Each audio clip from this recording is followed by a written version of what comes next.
코미디계의 황제로 불리던 이주일 씨는 저승에서도 편안하지 못할 것 같습니다. 코미디언계의 선후배나 동료, 가족, 친지, 친구가 찾아갈 묘소가 사라졌고 묘비는 뽑힌 채 버려졌어요. 얼마나 속상하고 분통이 터질까요? 이주일 씨의 사라진 유골에 대한 미스테리한 사건에 대해 전해드립니다. 유랑극단을 전전하던 그는 당시 톱스타 하춘화 씨의 발탁으로 하춘화 리사이틀의 전속 사회자로 일하면서 생계를 유지하고 있었습니다. 그러다가 1977년 이리역 폭발 사고 당시 하춘화 씨의 사회를 보다가 위험에 빠진 그녀를 도왔습니다. 자신도 폭발물 잔해에 맞아 머리를 다쳐 목숨이 위태로운 지경이었는데도 하춘화 씨를 구해준 것이었죠. 그러나 그 후 하춘화 씨는 이리역 참사의 트라우마를 견디지 못하고 힘들어하다가 노래에 마음이 떠버렸고 결국 결혼을 선택하고 그렇게 연예계를 은퇴해버립니다. 일자리를 잃고 먹고 살 길이 막막해진 이주일 씨에게 하춘화 씨는 MBC를 추천해 주었고 당시 정주일로 활동하고 있었는데 놀랍게도 2주일 만에 떠서 예명을 이주일로 정하게 되었습니다. 하루아침에 최고의 인기 코미디언이 된 이주일 씨는 밤무대를 뛸 당시 자고 일어나면 현금이 자루째 머리맡에 놓여 있다고 회고했을 정도로 어마어마한 부를 축적했어요. 사실 조용필 씨보다 더 큰 사회적 파급력을 가졌던 이주일 씨를 정치권에서도 가만두지 않고 러브콜을 보내 정치에도 손을 대게 됩니다. 1992년 국회의원에 당선되면서 이주일 씨는 그 당시 44억 원의 재산을 공개했습니다. 이주일 씨는 국회의원으로서 적극적으로 의정활동을 했지만 자신을 여전히 코미디언으로만 바라보는 지역구민과 동료 의원들 때문에 마음고생이 많아 정치의 쓴맛을 톡톡히 보며 연예인으로서 정치 적응에 어려움을 느낀 그는 4년간의 의정활동을 끝내고 정계 은퇴를 선언했는데 이때 남긴 말이 유명하죠. 정치를 종합예술이라고 하지만 코미디라는 생각밖에 안 듭니다. 여기에는 나보다 더 코미디를 잘하는 사람들이 많습니다. 4년 동안 코미디 공부 많이 하고 갑니다. 1996년 연예계에 복귀한 이주일 씨는 다시 활발한 활동을 펼쳤습니다. 수지큐 음악에 맞춰 엉덩이를 흔들며 못생겨서 죄송합니다를 외쳐대던 이주일 씨는 고단한 삶을 사는 사람들을 즐겁게 해주었습니다. 우리 못생겨서 죄송합니다.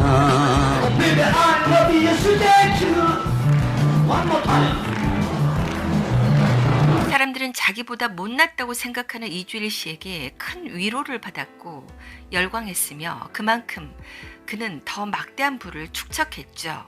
그러나 그는 못난 사람이 아니라 훌륭한 사람이었습니다. 자신의 죽음을 앞두고 사람들을 위해서 이런 결단을 내리기는 정말 어려운 일이죠. 어느 날 갑자기 그는 폐암 말기 선고를 받게 됩니다. 그는 하루에 담배를 2갑이나 피울 정도로 애연가였는데 폐암으로 세상을 떠나기 전 금연 광고 모델로 나와 흡연율을 뚝 떨어뜨릴 만큼 선한 일을 했습니다.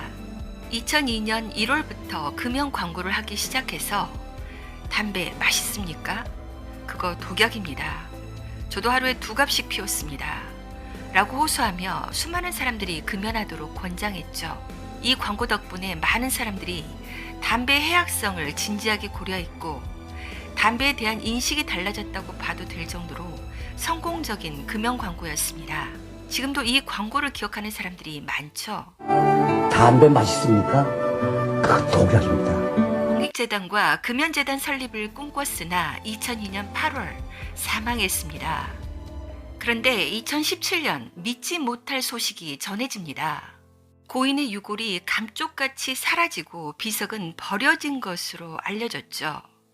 2017년 TV조선 탐사보도 세븐은 고 이주일 사라지다라는 제목의 방송을 통해 2002년 8월 27일 폐암으로 별세한 이주일 씨의 춘천 묘원묘가 사라진 모습을 보도했습니다.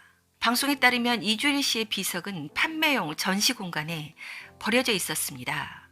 묘원 관리인은 치워버리려다가 유명한 분이고 공인이라 처분할 수 없으니까 여기 모셔둔 것이라고 답했습니다.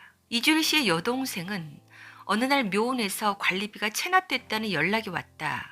연고지 없는 묘로 취급해 묘를 옮겨버렸다고 하더라. 오빠와 어머니 묘를 파서 옮기고 다른 사람들이 그 자리에 묘를 썼다고 하더라 라고 전했습니다. 도대체 무엇이 잘못된 것일까요? 유족들이 기껏해야 1년에 100만 원 안팎인 묘지 관리비를 체납했을 정도로 유산을 탕진했다는 것인데 이게 사실일까요? 이주일 씨의 여동생은 오빠 부인이 전화가 와서 관리비가 없어서 모셔갔다. 네가 관리비 낼 거냐? 라고 하더라. 오빠랑 엄마 묘까지 다 파갔다면서 관리비를 낼 테니까 유고를 달라고 했더니 그 다음부턴 전화도 안 받았다 라고 말했습니다.